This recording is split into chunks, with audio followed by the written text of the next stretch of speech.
Hello, listeners. This is Ef'n here at the Museum of South Texas History. We're going to walk inside. We're going to talk to Francisco Guajardo, the director, and he's going to show us some interesting stuff. So why don't you walk with me and let's go see what's inside.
It's scary. I was saying. Sorry, I was like, I love typewriters so much. Yeah. I don't know what it is about them. Typewriters and rotary phones. Yeah. I want one.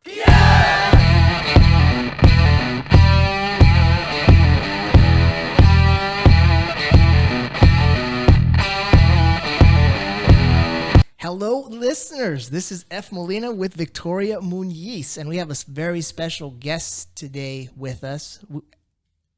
We're interviewing him right after we did a very interesting tour of the South Texas Museum of History. The Museum of South Texas. The Museum of South Texas You had all History. the words there. Okay, but most of the time it's referred to as MOST, right? Most history. Museum of South Texas History. Most history. And we have Francisco Guajardo. Guajardo. I pronounced that correctly, right? And you nailed it. And you are the director of, what's your title? Yeah, my title is the Chief Executive Officer of the Museum of South Texas History. And how long have you been doing that? My first day on the job was September 3rd, 2019. And me and Victoria, we just did a tour that you showed us some of the interesting things there at the museum. And it is not the museum I remember when I was in junior high. Totally different. Way cooler. What did you think, Victoria? I thought it was really cool. Unfortunately, I never went to the museum. I was trying to think when you started talking about you had gone, I think you had said like maybe in elementary. I don't remember ever going to the museum. And so maybe, I think you had said something about you wouldn't have gone into this building at a particular time. I graduated in 2003 from high school. But it was really interesting. And I'll have to admit, I'm not very up to date on a lot of my history, clearly, because there was a lot of facts and certain things, specifically, obviously, about South Texas that you just don't know about and you don't hear about it. So it was really fascinating. And I think as lawyers, I think we felt very shameful because we walked by that building virtually like every day. What I had mentioned to Francisco is that on the days where the courthouse parking lot, well, now it's every day super packed.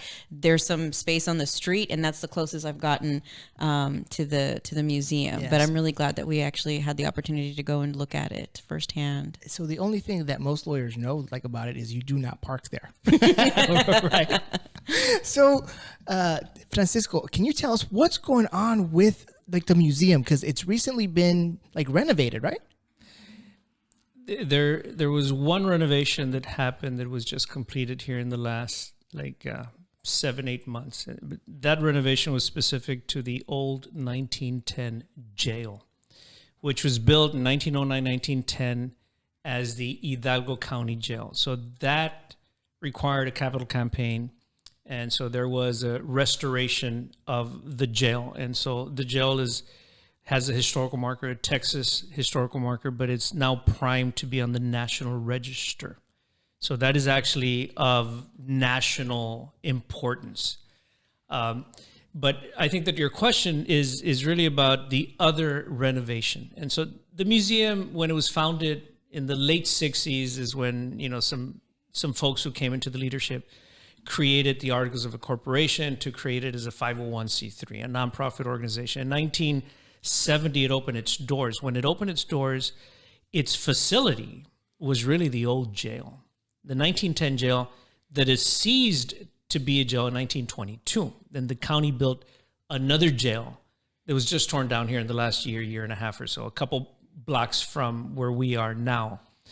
And so the 1910 jail to 1922 then became, after 22, it became a building for this and for that. And so it was the building for City Hall for a bit. It was a building for the fire department for a bit. It was a building that was without ownership for a bit as well. So it was really a building that in some ways was up for grabs. It just got passed around from different department or parts of the city government, maybe. Kind of an orphan building. Sounds kind of like my dating history in high school. Yeah.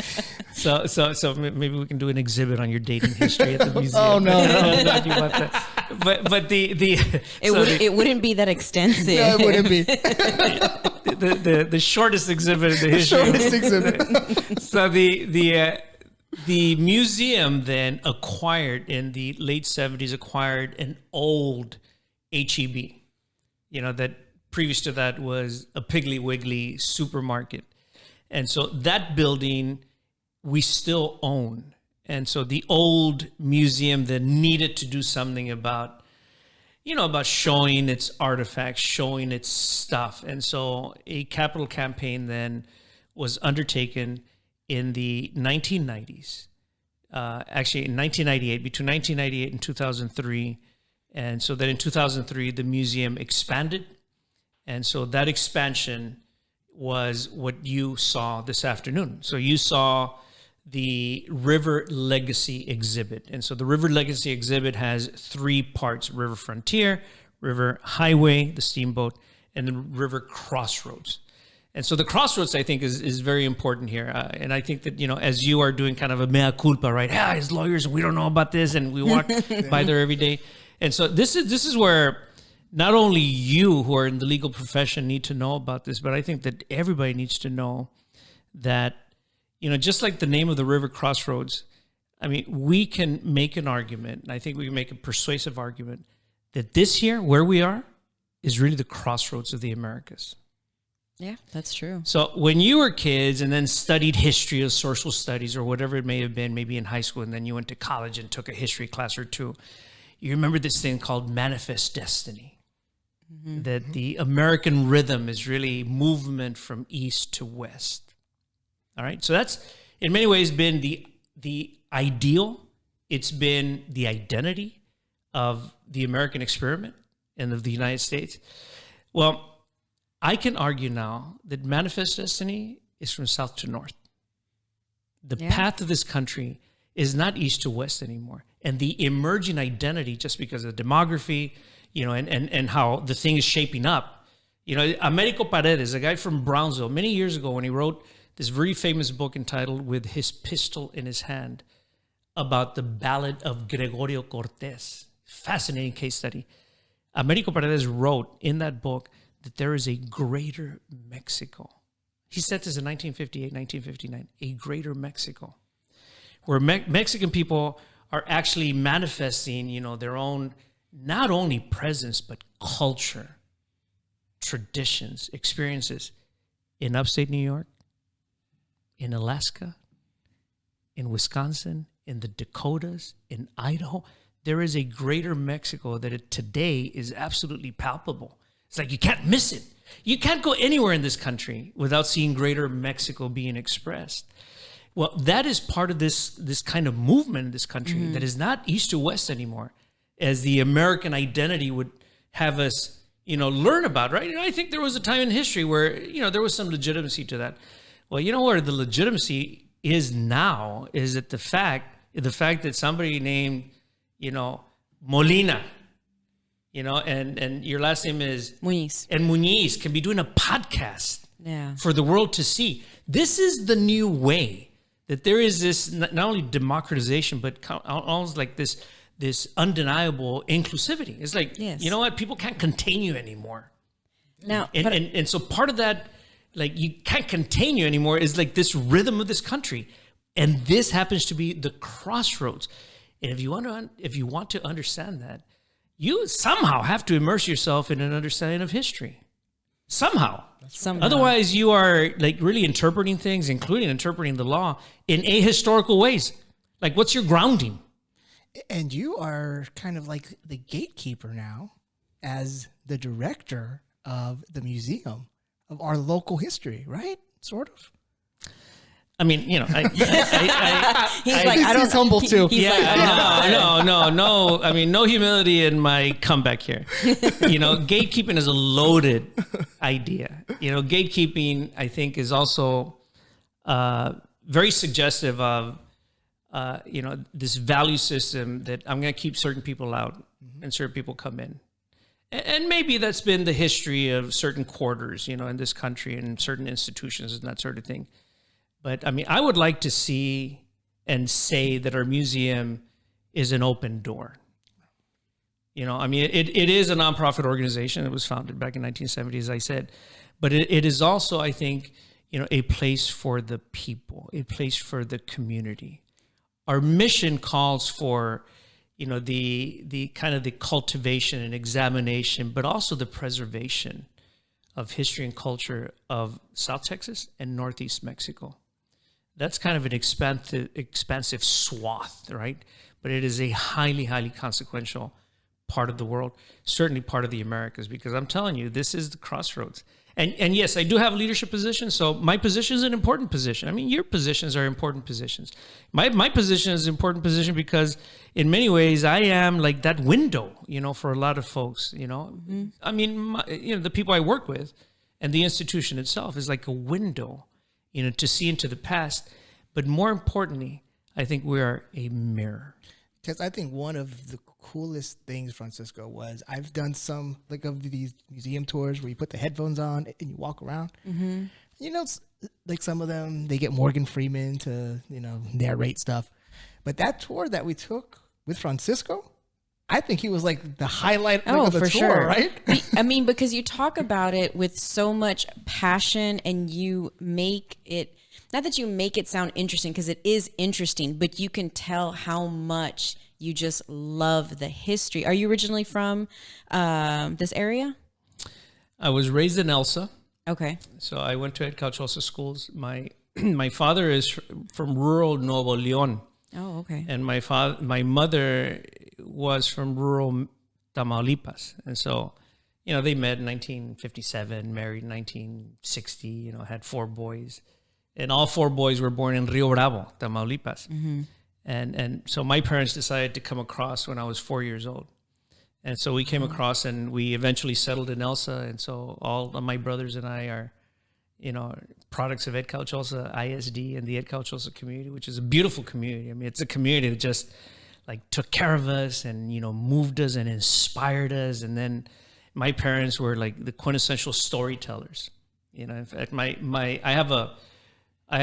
so of the four of us, three have PhDs, three of the boys. Oh, right? wow. Yeah, because when you go to Calchoso, you got to go have a PhD, right? Yeah, that's right. That's right. That's right. the rumor. Right. That is, yes. And you know what? We should make it into mythology. Like if Yes. you're a kid from the valley, you know, you are expected to do great things in life. Yes. And so my parents wouldn't have it in any other way, right? And they were not. like, my father was like Don Quixote. Like he would swing at windmills. He was, you know, almost like wildly optimistic. My father was, you know, he loved life and he loved to tell stories. And my father went to the 4th grade in Doctor Cosno Leon, this little ranch school, this little, you know, rural school, you know. But my father loved school. He kept all his books, you know, from 1942, 1943, 1944, 1945. He did the 4th grade twice because there was no 5th grade Oh, wow. in his rural community. You know, but many years later, you know, my father had a little library there in his bedroom in Elsa. And so many years later, I once challenged my father because when I was an undergrad, I was an English major and I went to study at Oxford University in England, right? I got this fellowship to study at Brasenose College. And so I went to Brasenose because I thought that I wanted to study Shakespeare and the Bronte sisters and Dickens, and I wanted to walk the streets of London like Dickensian characters and that sort of thing. I was all into this kind of stuff. But, you know, one day I was in my dorm room and I had my epiphany. And so that moment of clarity where I found, you know what, I'm not interested in the Bard and Shakespeare. I mean, I am, but not primarily. What I was interested in was really the stories of my father and my mother. History. Yes. Personal. Something Yes. that touches you. That Yes. type of history. Yeah, your history. Yes. Your history, yeah. Like the stuff that has meaning. And so when I flew back home from JFK Airport in New York City.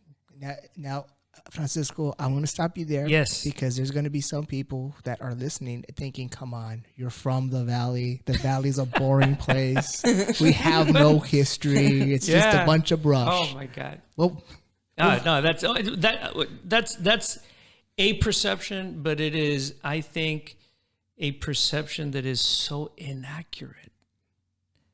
And when the four of us, the JD here on camera, when we walked through the museum just a while ago, we took an abbreviated tour. But, you know, we got a chance to like become immersed in the stories of La Sal del Rey, the salt bed just north of Edinburgh. Which Ef'n and I admitted we idea. have no idea That's okay. about and never had seen. You should do a podcast at the Sal del Rey. I'm telling you, it's an unbelievable place. There was a place of commerce, a place of culture, a place of spirituality for indigenous people. And then when the Spanish came, like there was this outpost in Cerralvo, you know, in the 1500s where they went out, you know, to explore. And they met up with like native people and the whole thing. And then they went and they found that salt lake. They thought, oh my God, this is unbelievable. Let's name it in the name of El Rey, La Sal del Rey. But this salt bed has been here since time immemorial. I mean, since, you know, prehistory, it's been an important place. You know, for all of those things that's just one story. That's just the salt lake. I mean, I shared some stories. I mean, Yeah. one of the stories that just blew my mind was the plan of San Diego. Unbelievable story. Can you tell us real quick, sum up the plan of San Diego? Yeah, so early in the 20th century, you know, in the teens, this place was a hotly contested space and place politically, culturally, economically, et cetera, et cetera. It's always been. I was going to say, people would say that hasn't changed. It hasn't changed. That has not changed. No. We got no. elections going on very soon.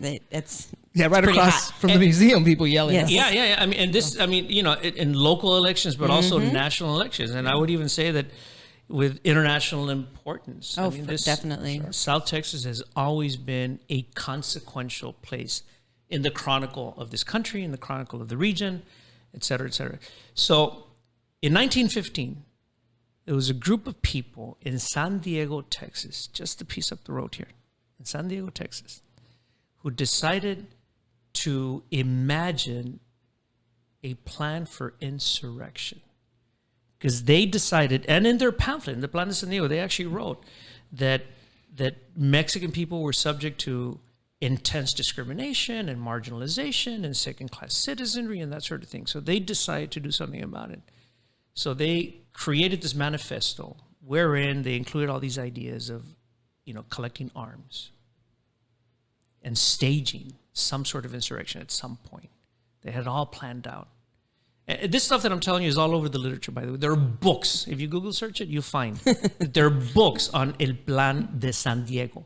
We have a few of those at the museum.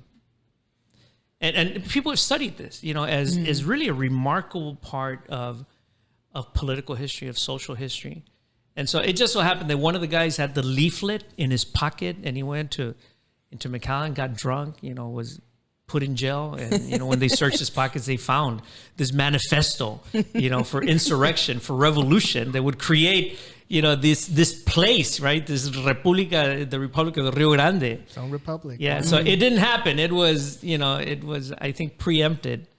But that's a fascinating story. It is a fascinating story, yeah. And so, it didn't happen, right? But something could have happened. Because somebody got drunk at a bar and planned out everything on a piece of paper. And put it in his pocket. Yep. Yeah, wow. Yep. Wow. Yeah. But imagine, so take that, that anecdote out of it. And it's actually not an anecdote, it's a real story, right? But take that out of it and then consider the conditions that really shaped and informed what happened. Yeah. And so the conditions would suggest that this was a place that was contested, in terms of ideas, in terms of how people were treated, in terms of economy, in terms of political behavior, in terms of like social status, in terms of land, arms, all kinds of stuff. It's rich. And so the Museum of South Texas History happens to own the original documents of the Plan de San Diego. Wow. Handwritten? Some, yes, handwritten. Wow. I mean, I notes, was like, notes, did you handwritten think notes. it was going to be on a Word document? I don't know. Printed press? I don't know. I don't know. Wow. They got it via text message. Yeah, And they took a screenshot. Some of the stuff, was sent to a printer and that sort of thing. But we have the handwritten notes and the leaflets. Oh, that they were They're typeset as well. Yeah. I mean, that's fascinating stuff. Yeah. So I'll ask the question, right? So I'm asking it rhetorically here, but I think people can think about this. When did you study the Plan de San Diego? Today, when I went to the Right. Most Museum. It's 45 minutes ago. Yeah, so I'm saying this is rhetorical, but you guys are eager beavers, right? So you say, but imagine this, like when you're going through 7th grade Texas history, do you study the Plan de San Diego? No. Or do you study the Ballad of Gregorio Cortes? Or do you study You don't hear about Prohibition, along the, at least when we were in school, we were talking about it because I was trying to think what we learned in Texas history. I vaguely remember Texas history, 7th grade. You learn a lot about like the cowboys of Texas. You learn a lot about like some of the Native American tribes that were here. But you don't hear about this. You don't hear about South Texas history necessarily. And I don't know if that, it's been a while since I've been in 7th grade, but I don't know if that's changed at all. You're right. Look, in some ways, you remember the old adage of, to the victor go the spoils. Mm-hmm. And so South Texas historically has never been seen as the place of victors. Just victorious? Just victorious. Your dad was a janitor. Mm-hmm. And your mom had she was education, a housewife. Yeah, no. And they produced 3 sons because of that. That all have PhDs? Well, 3 of them. Yeah. My 4th, the underachiever, is the one who makes the most money. Investment banker or something. He's got a math degree from UT. He does well. But look, wow, but we're not extraordinary. No. All my parents did was they fed us and they loved us and they cared for us and they believed in us. They treated their offspring with love. Did they demand that you go to college, that you They get your didn't know what PhD? college was about. No. So just- what drove you guys? How did you know that we had to make this next step from high school to college? So we had, the quintessential mentors were our parents, but we had other people in our lives. We all have people in our lives. Like for example, when I was 15 years old, and I was on the basketball team at Cal Chelsea High School, there was this coach that the high school hired. This guy who had graduated from McAllister High School back in like 1959 or something. He had gone off to Texas A&I to play football and basketball. And so the school district hired this guy to become our basketball coach and the football coach also.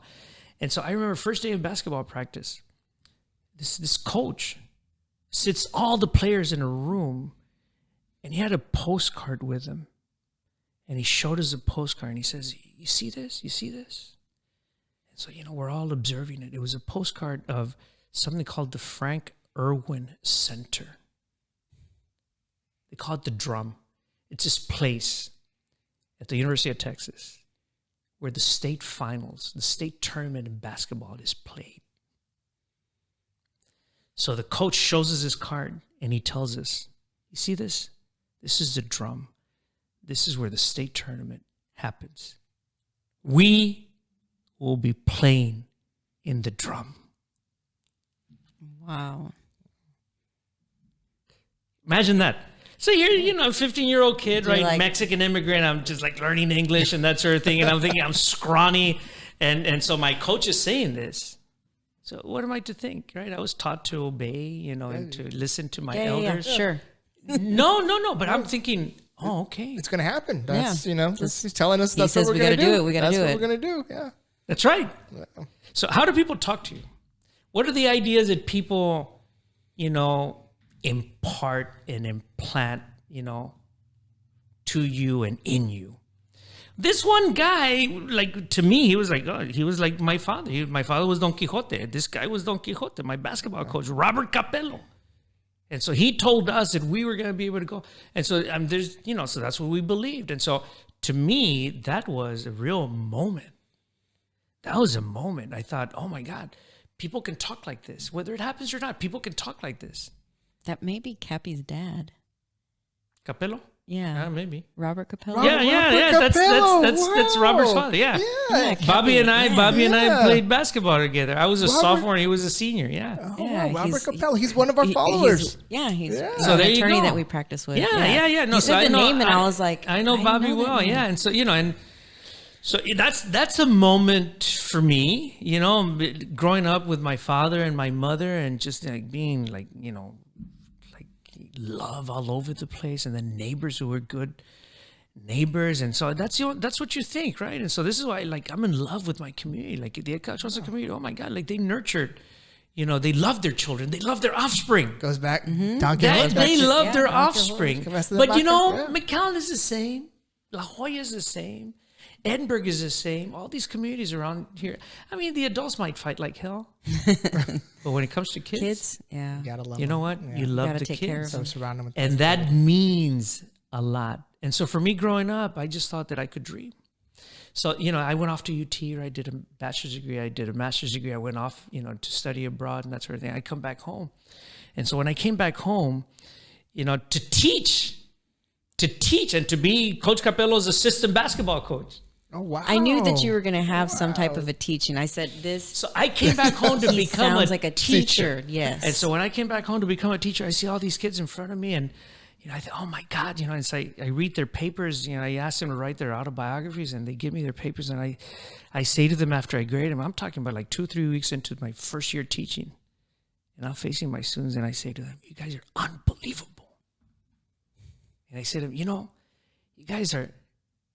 you are so good. I said that you guys can go to the best colleges. Where do you guys want to go to college? And they give me these blank stares. Yeah, they're like no one's ever asked. Yeah. So I say, this is crazy. I say, you guys are good enough that you can actually go to places like Harvard and Yale. And they say, what? What's that?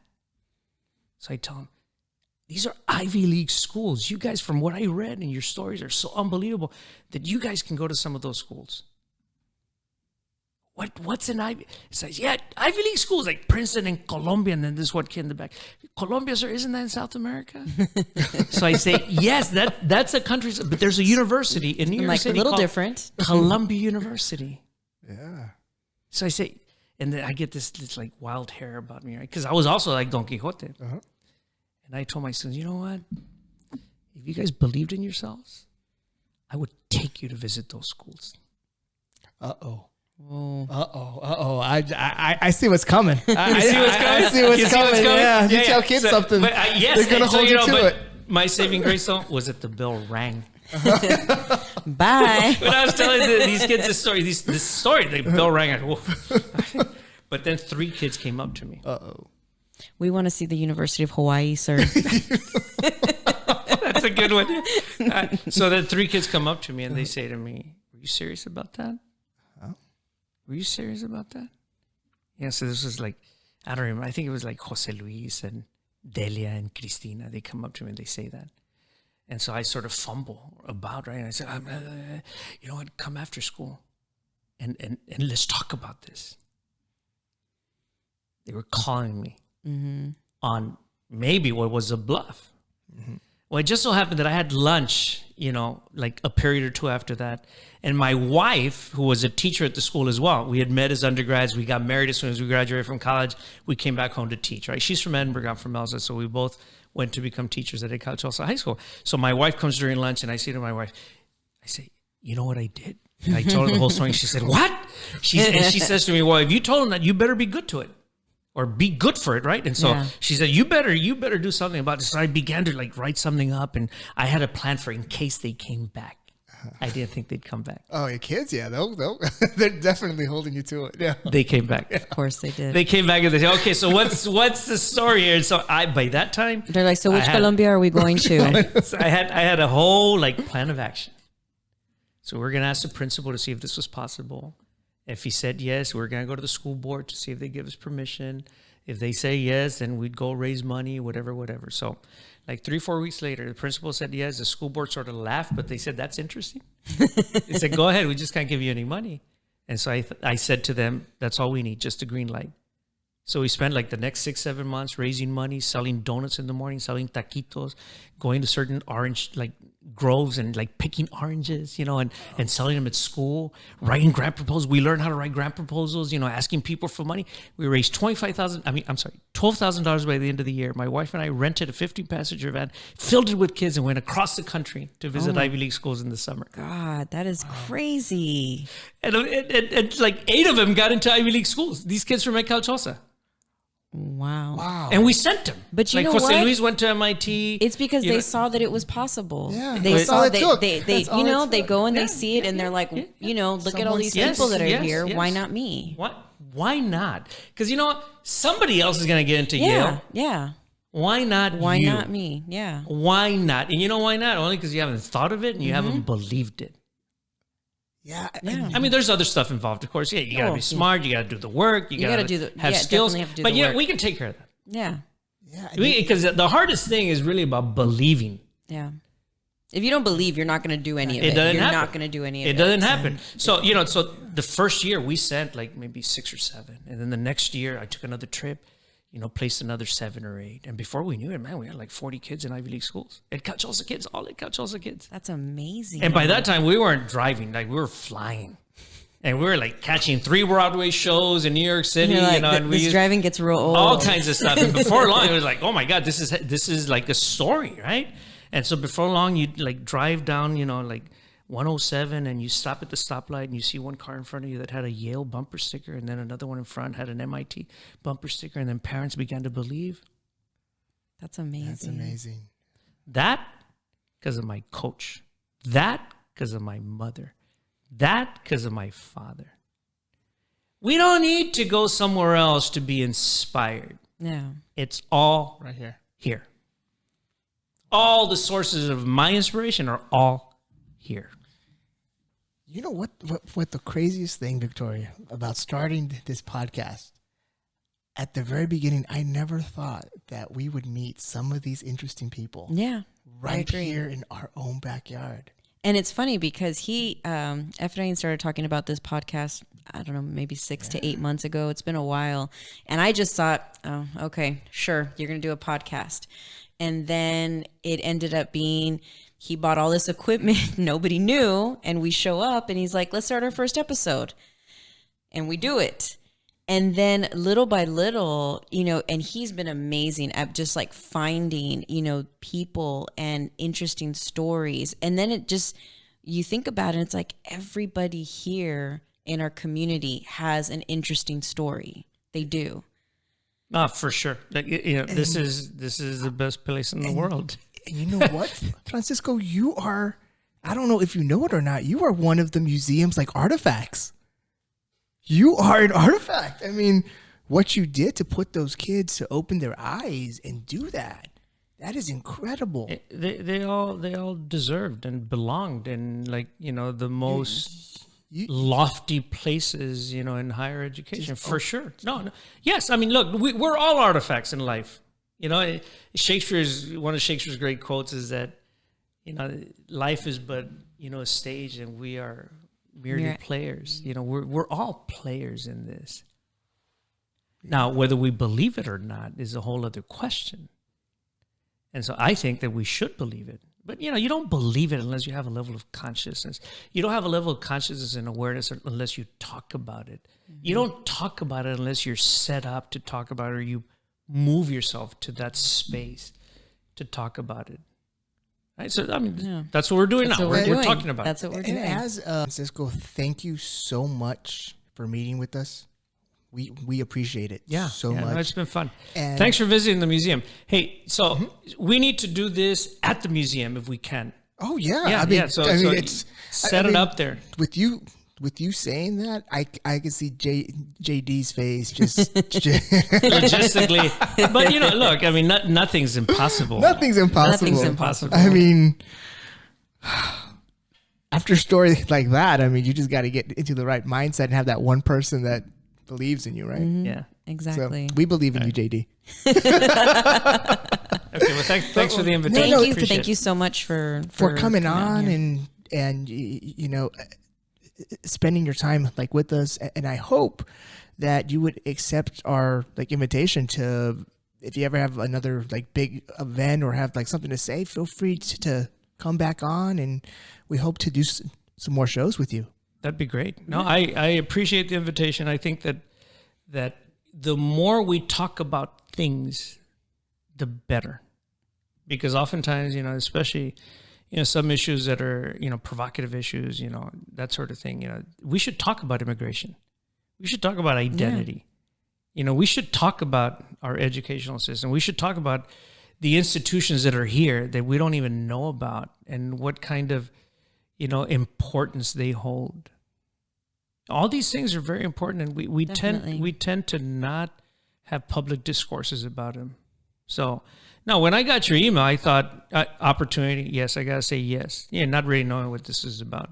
Yeah, I take it when you walked in, you've never solved any of our previous episodes. No. He's like, nope, because I would have never agreed to it. Cool setup. I would have said no. I'm too busy. Yeah. But, because when you walked in, you're like, nice setup. I go, what? Didn't see any of the. But I got the sense of it from your description. I thought, this guy's got a lot of heart. I could sense that in the emails, and I could sense that you were up to good stuff. And so I didn't need to see it. Just the words, you can tell. Well, thank you so much. That was good for me. Great. Okay. Thank you, Francisco. Sure. Thank you.